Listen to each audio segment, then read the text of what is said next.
懐かしき故郷というのが後宮家のルーツを指さないのであれば、小田原説は初めから間違ってることになっちゃうね。Like, it does say my beloved hometown, but maybe it's written from the perspective of someone else besides Kenzo. Like, maybe somebody else followed the riddle and Kenzo only had to write it. もちろん蘇我騎士の疑いが晴れたわけじゃないけれども、例えば幼少の頃を小田原で過ごし、その後遠方へ引っ越した可能性もあるだろうし。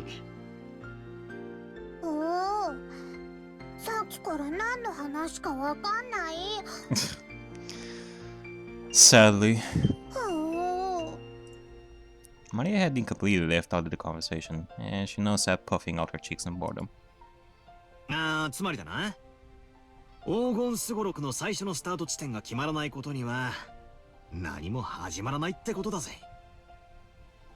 ん？いや待てよ。最初の5行で見つかるのは鍵だろ？鍵なんてなくても扉はぶち壊して入ることだってできるはずだぜ。とりあえず最初の5行をすっ飛ばしてその先の推理に入ってもいいんじゃねえか？ I mean, that is one way of thinking it. But you know what, sure, let's see about the other lines. おお、その発想はなかったぜ。まあいいや、どうせ暇つぶしなんだ。続きを聞かせろよ、バトラの推理。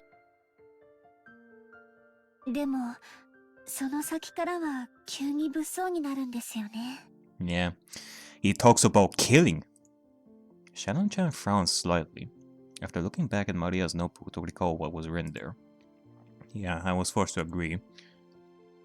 第一の番に鍵の選びし6人を生贄に捧げよか。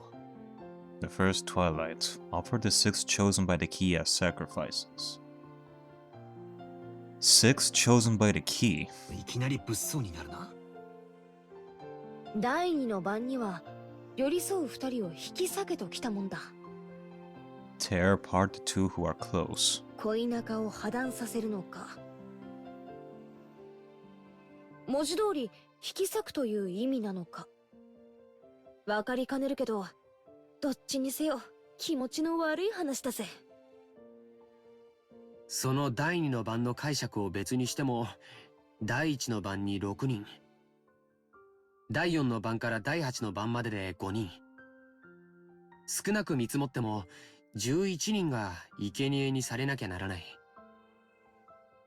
おお、ベアトリーチェが蘇るための生贄。No? なるほど。魔女復活のための生贄か。To restore the witch. I don't know about that. I mean, from what I learned before from Kenzo, he said that the greater the risk, the more powerful the magic. He surely does not want other people to solve the riddle. Because if they did, then the magic wouldn't work. The witch wouldn't be revived at that point. And yet here we are talking about the revival of the witch as we progress through the epitaph in the first place? That's... Huh. そういう解釈にもなるな。その結果、第9の番に魔女が蘇って、最後は極めつけだな。Yeah, there is definitely a contradiction here between the riddle and what Kenzo is saying. Which means either Kenzo is lying about this, and the riddle will lead to the revival of this witch, or we're thinking about this the wrong way. 第9の番に魔女は蘇り、誰も生き残れはしない。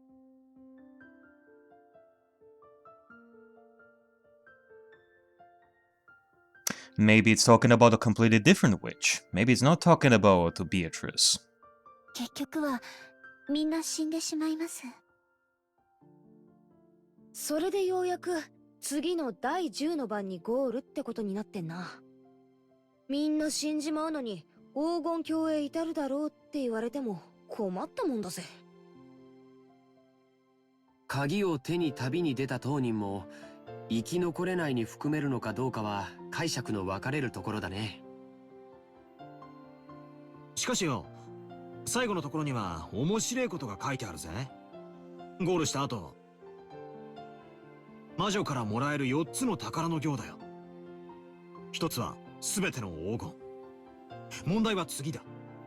全ての死者の魂を蘇らせるとあるぜ。The dead souls will be resurrected. みんな死んじまったっていうのとかけてるような気がしねえか。Okay, well, I was thinking of something more sinister than that, but that's also something.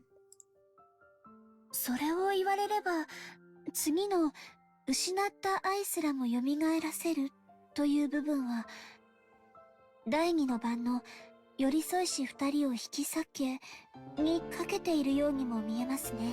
That's also a possibility. そうだね。そして4つ目も第9の晩にかけてある。第9の晩に蘇った魔女を4つ目の宝が再び眠りにつかせている。好意的に解釈すりゃ死んだり別れさせたりと忙しいが、最後には全部チャラになるわけだな。目覚めた魔女も再び眠るし、手元にはたっぷりの黄金だけが残るって寸法だぜ。What this basically means is those who are gonna attempt to solve the riddle and actually progress through it, like a lot more than everybody else before it, they will have to face a lot of struggles. But if they truly succeed, then it will all be happy ending. 死んだり蘇らせたり、別れさせたりくっつかせたりと、魔女様はお忙しいこったね。Especially with breaking up and such, because the witch is a jealous one. It's a bad witch. ついでに起きたり眠ったりな。やれやれ。せっかくの隠し黄金の話も魔女の話が絡んじまうと急にうさんくさくなっちまうぜ。違いないな。I laughed along with Jessica. After all, the idea of a witch was just too ridiculous. Of course, once they started laughing like that, Maria, who believed in the witch, got angry. Uh-oh. You did it again, Battler. 魔女はすごい。魔法で何でもできる。 Yeah, but... 殺すことも、 okay, accept that. Let's not think about that. 生き返らせることも、 Yeah, there you go. 愛を与えることも、奪うことも。 Yeah and no. 空も飛べるし、姿を透明にできるし、黄金もパンも生み出せる。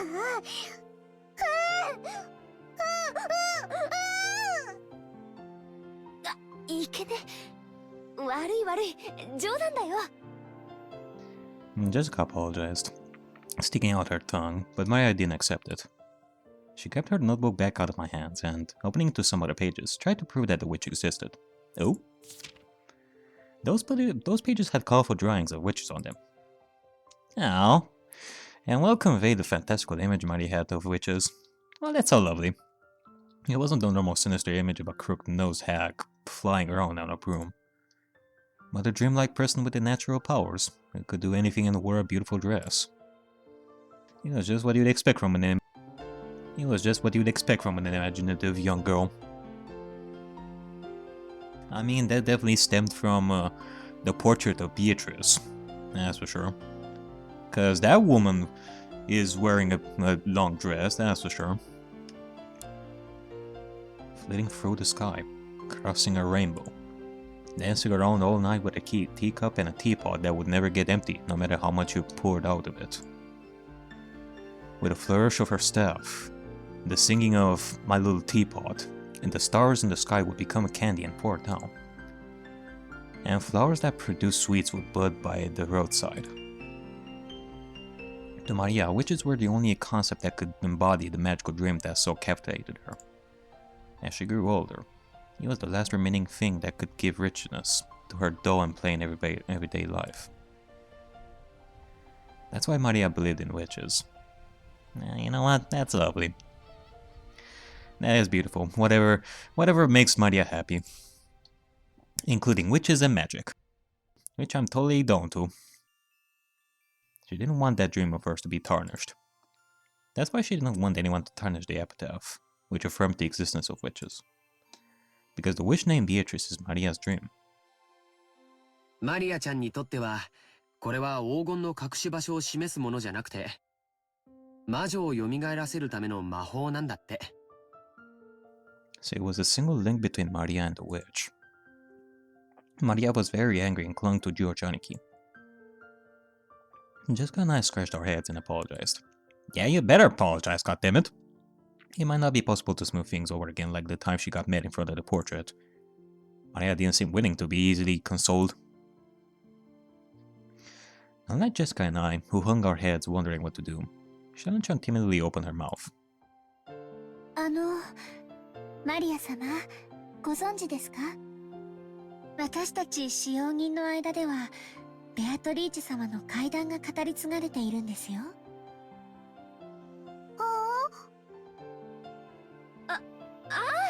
そうだったっけ？シャドン、聞かせてやるよ。私は知らないんだけど、使用人の間じゃかなり有名な話らしいぜ。Oh my. Okay, well let's hear about this ghost story. Ooh. 何の話だ？階段？うん。僕たちが生まれる前からある話らしいね。母さんにも話を聞かされたことがあるよ。はい。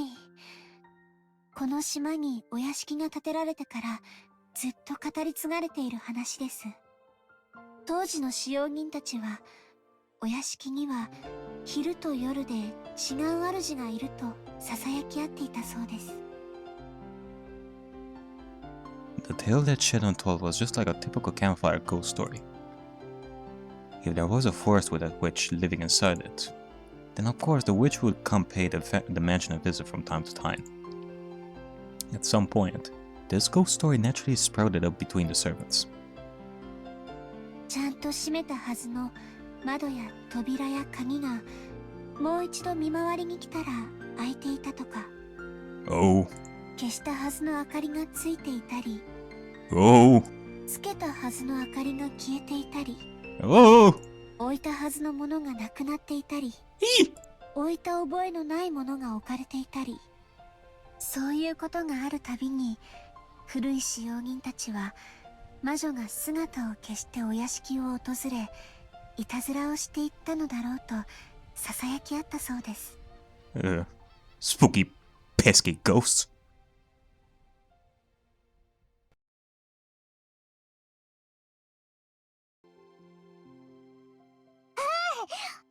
ほらいる。ベアトリーチェはいる。ああ、いるよな。私も昔よく登校の時に限ってカバンが見つからなかったりしたもんだぜ。Maria puffed out her chest with an ooh as though this was final proof of the witch's existence. If I opened my mouth, Maria would probably be hurt again. So I didn't. I mean, you hear this kind of story everywhere. Depending on the place, they might blame it on a dwarf or an elf. I'm sorry, but who the fuck pins the blame on dwarves and elves? Unless we're talking about Gimli going after some beer in the cellar, I can hardly imagine such things.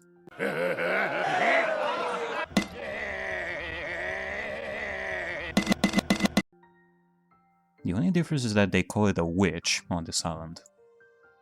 Of course, walking around a vast, elegant mansion at night would be a little unsettling. It's an island devoid of people.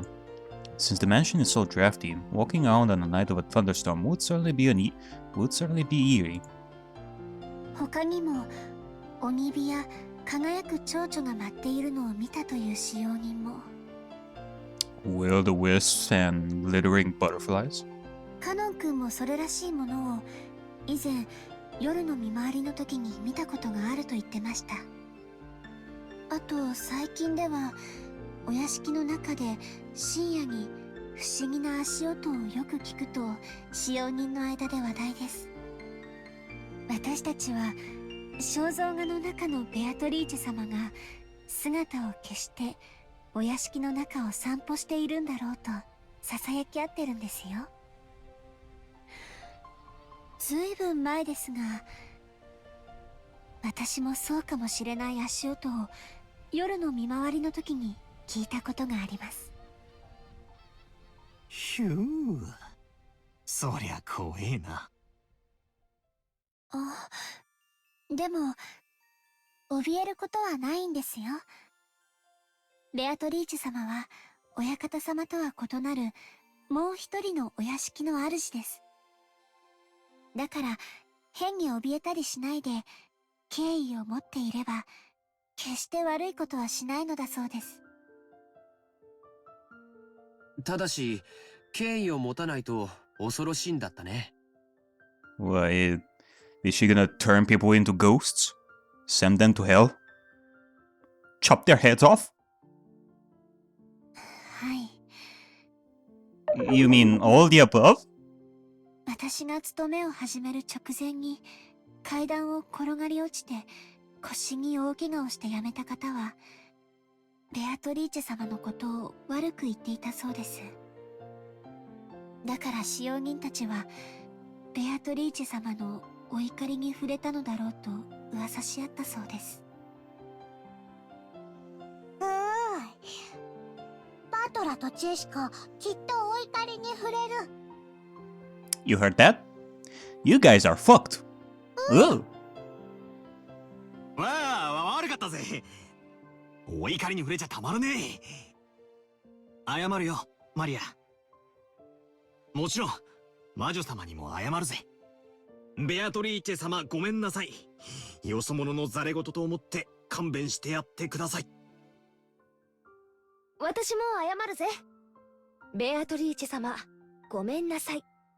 これで魔女様、私たちを許してくれるかな？わかんない。魔女は気まぐれだから許してくれるときは許してくれるし、許さないときは許さない。それは困ったね。マリアちゃん、バトラ君とジェシカちゃんがベアトリーチェ様のお怒りに触れないようにするいいおまじないとかないかな。何か魔除けとかさ。Like maybe apotropaic magic? Yeah, that's a thing, by the way. It's not something I invented. It's magic that protects you from all sorts of, like, misfortune or evil magic that will harm you. And that includes objects, like lucky charms and such. By relying on Maria, who was proud of knowing the most about witches, George was trying to revive her self-esteem. Which, you know, that also connects to to people's superstitions and such, of what they think is going on out there that is supernatural and such. So they are trying all sorts of things to prevent themselves from getting in dangerous positions with lucky charms and such. Once again, I gotta admire his ability to calm kids down. After taking a moment to cross her arms and seriously ponder whether there might be a charm that could save us, she started flipping through the pages in her notebook. I thought it was just a scribbled diary, but there also seemed to be quite a few pages that looked like they'd come from a book on black magic. Oh? Maria slowly considered a group of these pages, which contained things that looked like magic circles. Apparently, grandfather wasn't the only one with a black magic hobby. No siree. When Maria finally found what she was looking for, she snapped the notebook shut and threw it into her handbag. She then began fishing through that bag's contents. There seemed to be various jumbled up things in there. Eh. It's not toys that she is carrying. She's carrying all sorts of she's carrying all sorts of magic stuff. After a while, she took out various pieces of junk, although they were probably important magical items to Maria. Hey, you better not let Maria hear you this. Balor, you better not you better not say it out loud. And repeatedly threw them back in, saying they were wrong. It was a little humorous, just like when Doraemon took out the wrong tool. Oh boy. Finally, she seemed to discover what she was looking for. with a face that was unnaturally be cheery when compared to the intense expression she had worn until now. She held those out of Jessica and me. Alright, let's see. I grabbed it and saw that it was a very cheap looking charm. It looked like a bracelet made from a plastic rosary, with a scorpion fiend medal attached. Haven't you ever seen those cheap Zodiac themed accessories? The kind you might win in a crane game at an arcade. They really look like something like that. And there were two of them. Probably one for me and one for Jessica. However, the very fact that there were two of them made them feel even more like cheap manufactured goods, making it pretty hard to think of them as magical items. これを私とバトラに？このお守りならベアタリーチェも大丈夫。 Lovely. サソリは魔除けの力があるから。 Really now? Interesting. Well, there is that, but have you thought of crystals, Maria? Actually, let me see. Let me open my book over here. Yeah, there you go. There is, I mean, there might be a crystal over here that can help prevent you from being harmed, or maybe not crystal, maybe something else right over here in my book.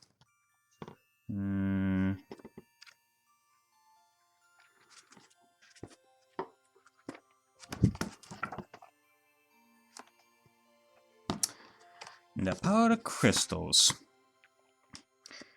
Yeah, there you go. There's agate, or agate, as some people would say it. This is a soothing and positive stone that will protect the wearer from danger and helps to make sudden changes less daunting. I mean, that could also be useful. And it's pretty good. I never go anywhere without this bad boy, by the way. The little book of witchcraft. I've used this book. I used this book a bunch of times when I was doing my magic performances, doing trials in Japanifornia. It's really fun. It's really nice. そうなのか？サソリにそんな力がねえ。バトラが信じない。 Damn it. That said too much and angered Maria again. Maria took out her notebook again, pointing out various pages as she went on and on about how the scorpion has such incredible holy power and it had been used in magic-repelling magic circles since ancient times.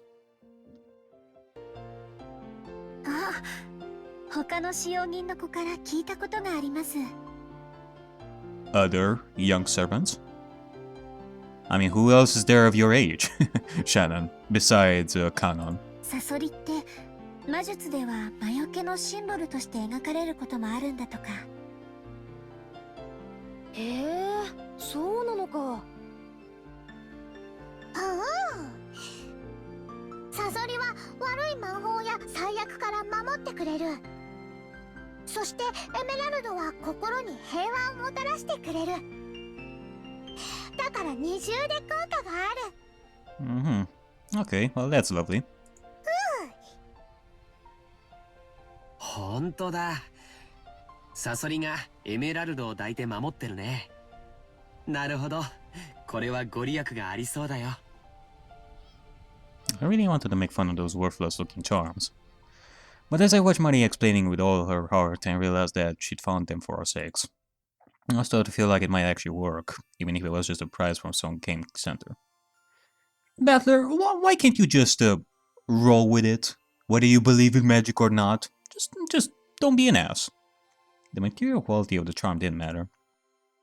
What mattered was the strength of her feelings. Even I don't think of myself as the sort of loser who would laugh at something like that. そっか。ありがとな。Yeah, especially in front of kids, out of all people. ベアトリーチェ様には謝ったけどよ。万が一たたりがある時でも、マリアのこのお守りのおかげで安心だぜ。な、ジェシカ。ああ、そうだぜ。ありがとうな、マリア。心に平安が欲しい時は腕につける。お財布に入れるとお金が減らなくなる。ドアノブにかけておくと悪いものが入ってこられなくなる。便利なお守り。それはすごい効能ですね。マリア様が自信を持って進めるお守りならきっと頼もしいものと思います。Shannon-chan clapped her hands together, and Maria stuck out her chest. She was totally in a good mood. She was totally in a good mood again. Lovely. It's probably best if we let her lead the conversation a bit longer, if we'll keep her in such a good mood. Come to think of it, she looked a bit bored when we were getting excited about the hidden gold, probably because she couldn't keep up. Yeah, now it's her turn to shine in the conversation with her magic talk. While eating the cookies Kumasawa hand-baked, Jisuka and I asked Maria this and that about black magic.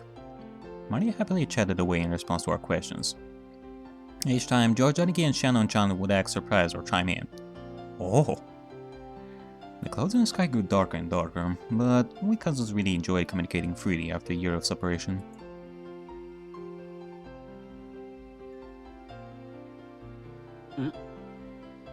今、額にポタって来なかったかい？どうだろうな。As Georgianiki rubbed his forehead, he looked up at the sky. Considering the color of the sky and the dampness of the air, it would have been odd for a raindrop to hit him. The wind also seemed to have grown a bit stronger. マリアポタッと来ない。マリアだけ来ない。安心しろ。俺にも来ねえぜ。それに今夜になれば誰にも等しく大雨が降るだろうよ。Ah, rain. そうだね。そろそろ引き上げた方がいいかな。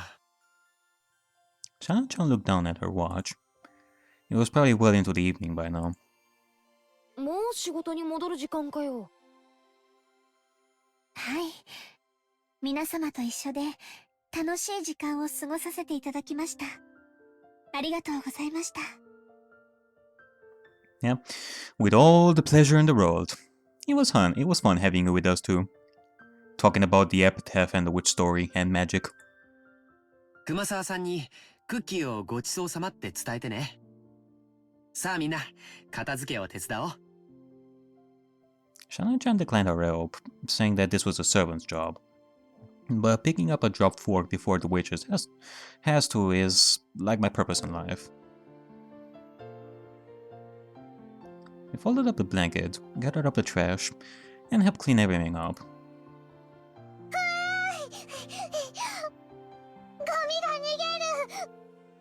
No, you won't get away, trash! Come over here! そいつは逃がさないぜ。マリアより先にいただきだ。マリアが拾う。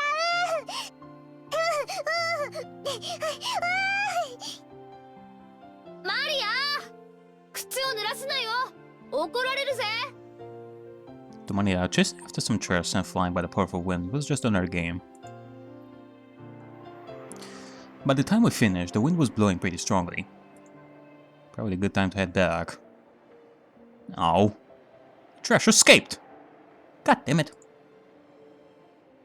皆様のおかげで助かりました。ありがとうございました。もう本当に時間がないみたいだね。I will find you, trash. 先に戻っていいよ。Georgianiki perceived from her hurried appearance that very little of her free time was left. 源氏さん、時間には厳しい人だからな。定時に持ち場についてないと厳しそうだぜ。また後でね。お仕事頑張ってね。はい。それでは失礼させていただきます。Alright, bye. After making a respectful bow, now Shannon-chan ran towards the rose garden. ほんじゃ、俺たちもゲストハウスへ戻ろうぜ。テレビでも見てくつろがせてもらうさ。テレビ見る。テレビ見る。Yep, time to go and watch cartoons. Some Disney cartoons. なら決まりだな。戻ってみんなで一緒にテレビでも見ようぜ。Maria, who wasn't done having fun, agreed once television was mentioned. We climbed up the gentle stairs and returned to the rose garden.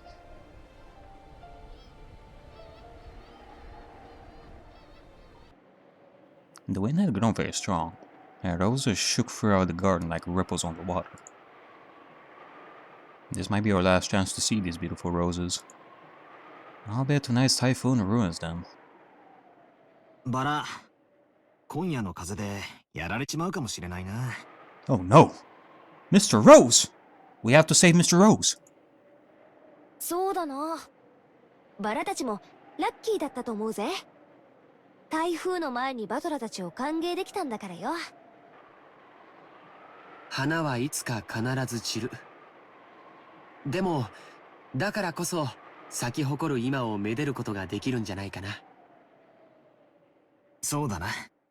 マリアもよく目に焼き付けとけ。今この瞬間が今年で一番のバラなんだぜ。目に焼き付ける。Right then, Maria suddenly clapped her hands. It looked like she'd remembered something. マリアのバラ、台風で飛ばされちゃう。ああ、ジョージの兄貴に目印のリボンをつけてもらったあの元気のないバラか。 Maria apparently remembered where the rose was. She ran at full speed. The rest of us followed her.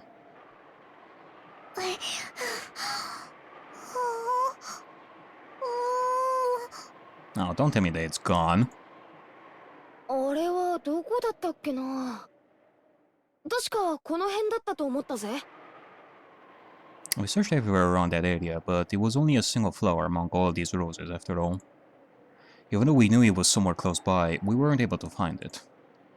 The winds making up the typhoon's front lines made the roses throughout the garden undulate. It was almost like it was teasing us by making the location of Maria's rose impossible to find. ここじゃなかったかな。少し手分けをして探してみようか。そうだな。人海戦術で行こうぜ。ん？なんだよマリア。 As we made to split up and search, Maria tugged on my jacket with an unhappy face. You could tell that she didn't want us to leave that spot. なんだよ、どうした？マリアのバラはここなの。ここにあるの。 Oh, did you find it? でも現にないぜ。この花壇の裏側だったかもな。みんなで探せば早いぜ。こ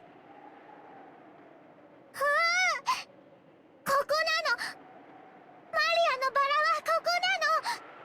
探して探して。 Oh. Maria stomped her feet in irritation. She pointed at that spot and said it was definitely there, but in actuality it wasn't. Darn. Maria surely knows well that this must have been where Mr. Rose was. In which case, could it be that he already flew away? Oh, that cannot be good. Even so, Maria got mad when we said we were going to search elsewhere. We were at a loss for what to do. For a while, we had to stay near Maria and pretend to search through that rose thicket.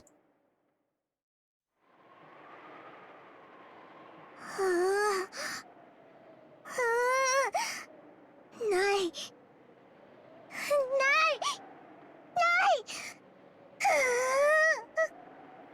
Maybe she's saying that it should be here, but isn't. Maria became increasingly irritated. 参ったな。This is definitely not good. マリアがすっかり機嫌を損ねちまったぞ。マリアはたまにすごくどうでもいいことを気にし始めちゃうんだよ。It's not pointless. それがどうにかなるときはいいんだけど。ないものは探せないしね。困ったな。Just when we were at a loss for what to do, Maria called out in a loud voice.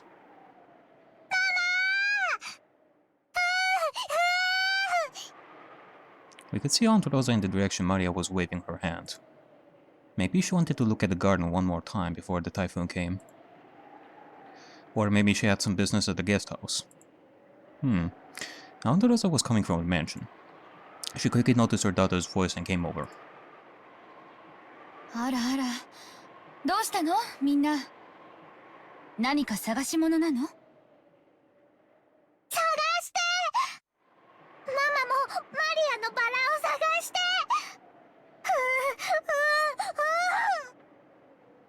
マリアのバラって？この辺に元気のないバラを一つ見つけて、それに目印をつけたんです。飴玉かなんかの包み紙でキュッと。しかしマリア、確か俺の記憶が正しけりゃすぐ手前の目立つところに生えてたはずだぜ。足が生えてどこかに行っちまったんじゃなきゃ他の場所だったと思うぜ。マリアの記憶違いじゃないのか？ Or maybe he turned invisible. Maybe we're gonna be able to find Mr. Rose like in front of us if we look hard enough. ここなの。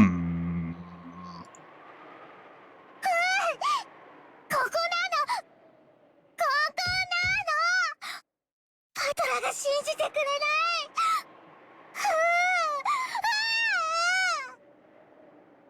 その言うのをやめなさいって何度言ったらわかるの？ママも探してあげるから静かにしなさい。I never seen Aunt Rosa be anything other than kind and gentle, so her anger surprised me a bit. Yeah. Aunt Rosa began searching as well, so we went along with her for the time being. But we were already more than sure that it wasn't around here. So it didn't take long for Aunt Rosa to realize that too. ここにはそのバラはないわよ。他の場所の間違いじゃない。これだけたくさんのバラがあるんだから。違うの。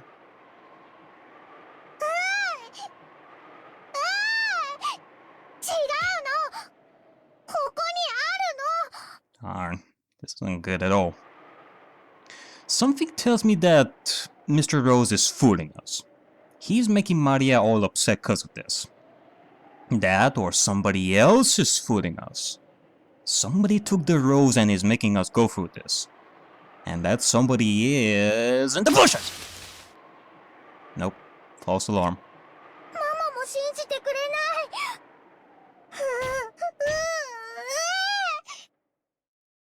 ちゃんと信じて探してるでしょ。でもないじゃない。でもここなの。ここにあるのにない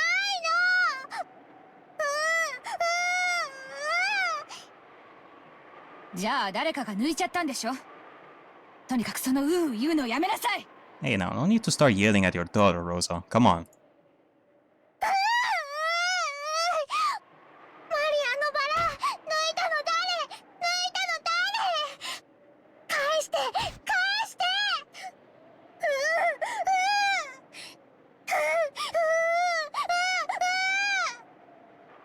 そんなの知らないわよ。やめなさい。その言うのやめなさい。 Aunt Rosa slapped Maria's left cheek with her palm. Hey! What the hell do you think you're doing slapping her? You should never do such a thing! In that instant, Maria was shocked into silence. Of course, it was only for an instant. When Maria realized that her wish was being rejected, she started yelling even louder.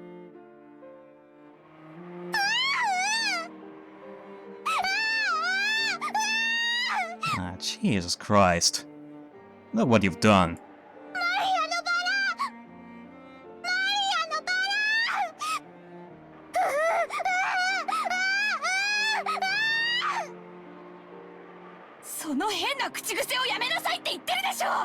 Would you stop it already?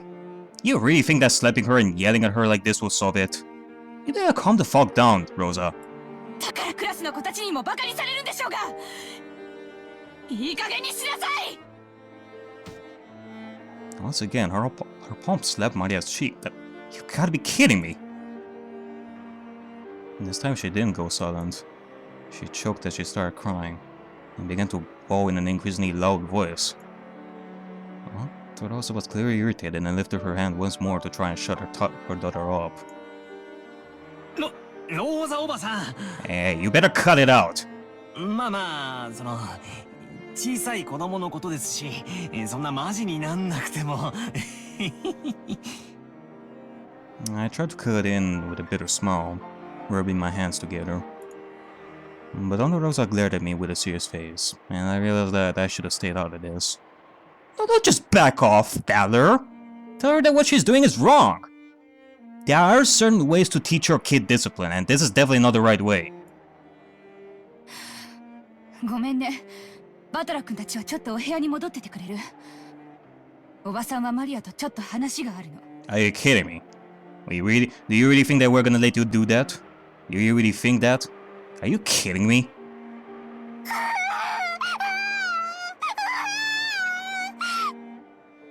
誰もマリアのバラを信じてくれない。ここにあったのに。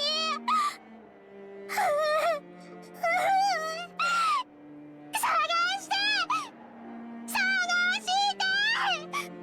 ここなの、ここにあったの。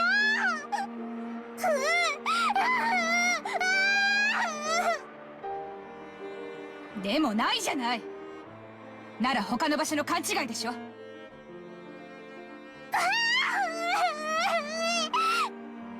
こなの、絶対にここなの。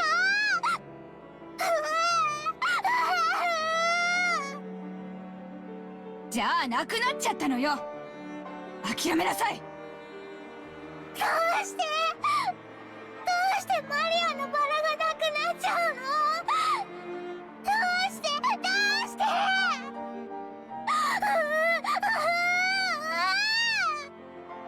知らないわよ、そんなの。だからその言うのをやめなさい。Rosa once again raised her hands, overcome by emotion, and slapped Maria's cheek. It was strong enough to knock Maria over. You fucking... You are being a horrible mother for this. ローザおばさんいくら娘でも暴力はいけねっすよ。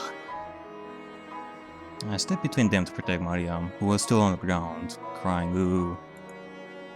I knew that, as an outsider, problems between parent and child were none of my business. But I wasn't brought up to just silently observe something like this. バトラ君は変に思わないの？あなたの学校にうなってる女の子なんている？いや、まあさすがに高校には。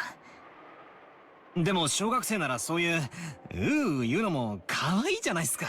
And even if no other girl is doing it, does that justify being so aggressive about it and hitting her to the ground?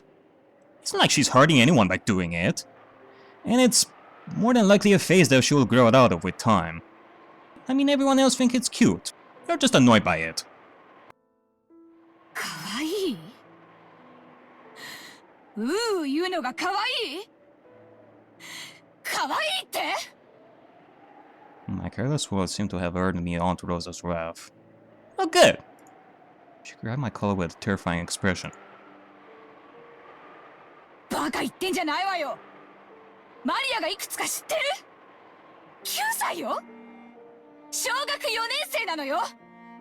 幼稚園児じゃないのよ。それなのにまだクラスで言ってるのよ。わかる？この子クラスでなんて言っていじめられてるか知ってるの？この変な口癖のせいで未だに友達の一人もいないのよ。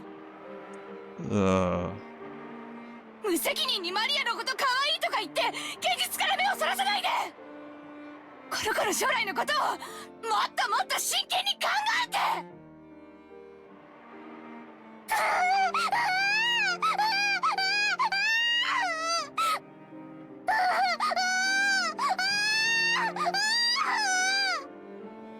だからその言うのをやめなさい。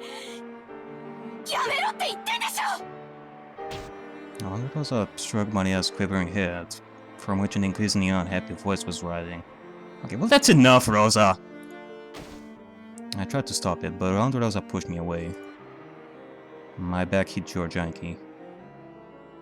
昔はローザおばさんもマリアちゃんの幼児言葉の一つだくらいにしか思わなかったんだけど、小学校の中学年になっても治らないのを最近はだいぶ気にしてて。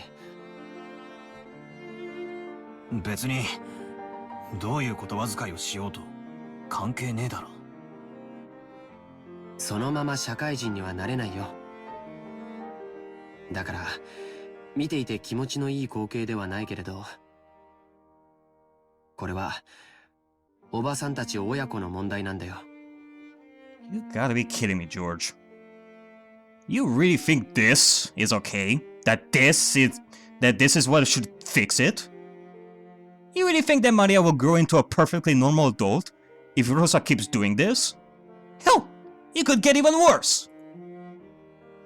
まあ、私もこの言葉遣いのせいでよくお袋に怒られるけどよ。Yeah, but I doubt that she would beat you like this. When I put it that way, maybe even a scene as painful as this isn't something an outsider like me should butt in on. バトラ君だって小さい頃悪い癖が治らなくて怒られたことがあったんじゃないかい？まあ一つや二つは。授業参観の日に人前でずっと怒られてた時は恥ずかしくてたまらなかったぜ。じゃあ今のマリアちゃんたちの気持ちはわかるよね。僕たちにここにいてほしいとは思わないんじゃないかな。ジェシカちゃんにもわかるよね。怒られてるところを誰かに見られてえとは思わないぜ。行こう。ゲストハウスへ戻ろう。You gotta be kidding me. そしてマリアちゃんが戻ってきたら何事もなかったかのように迎えてあげようよ。それが一番じゃないかい。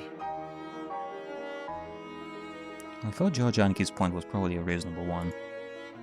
And we may have been eager to use that reasonable sonic argument as a justification to retreat from this heart-rending scene. Jessica and I nodded at George Yankee, and we all left. I called towards Maria, telling her that we were going to head to the guest house. But she didn't seem to hear. I felt sort of guilty and shameless after saying it. それなら好きなだけ一人で探しなさい。ママは知りません。探す。マリアが一人で探す。ママが知らなくても探す。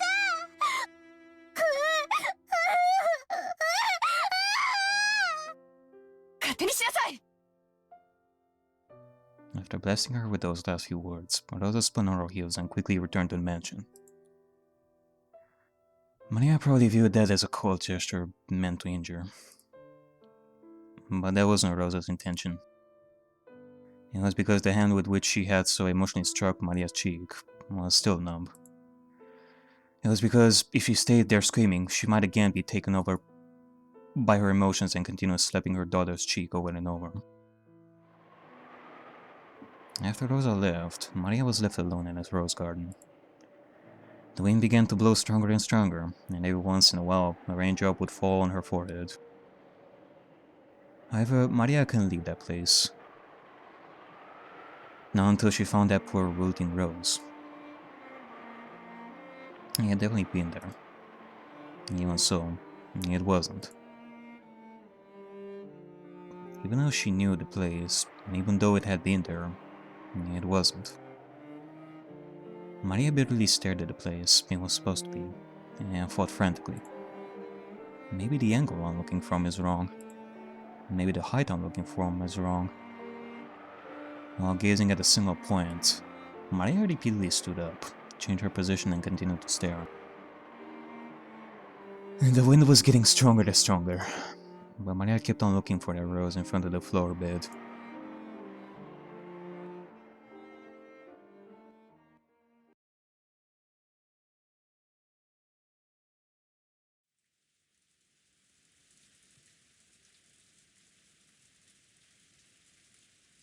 Kenzo noticed the sound of the raindrops beating on the window. It seemed to be pouring down thickly. It had begun to rain later than the weather report had predicted. Kenzo approached the window as if being summoned by the sound of the rain. The sound of rain is a sound of silence. That sound feels quieter than any silence. It makes humans remember that, in the end, they are alone from the moment they are born to the moment they die. 遅かったではないか、ベアトリーチェ。 Were those words directed at the rainy sky? There was no one to be seen in the direction of Kenzo's gaze. さあ、始めようではないか。私とお前の奇跡の宴を。今こそ、この島は現世より切り離された。もう誰も私の儀式の邪魔をすることはできぬ。お前にふさわしい生贄は十分にあるぞ。息子たちが4人、その伴侶が3人、孫たちが4人、私に客に使用人たち、どれでも好きなだけ食らうがいい。運命の鍵は悪魔のルーレットに従い生贄を選ぶであろう。そのルーレットが私を選ぶならば、私すらもお前の生贄となろう。だが、だからこそなのだ。それだけの狂気をかけるからこそ、私は必ずや偉大な奇跡を起こすだろう。さあ、好きなだけ食らうがいい。私はそのルーレットに打ち勝つだろう。さあ、すべてを落とすぞ。まずは後ろ宮家の家督を返そう。受け取るがいい。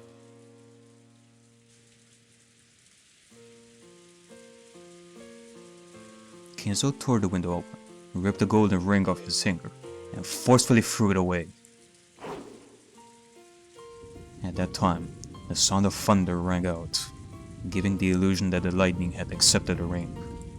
そしてお前が蘇った時、そこにいるのは私であるだろう。私が最後まで生き残り、お前の目覚めを見守るだろう。さあ来たれ、ベアトリーチェ。ようこそ我が宴。私が生み出した全てと引き換えに、私にもう一度だけ奇跡を見せておくれ。おー、ベアトリーチェ。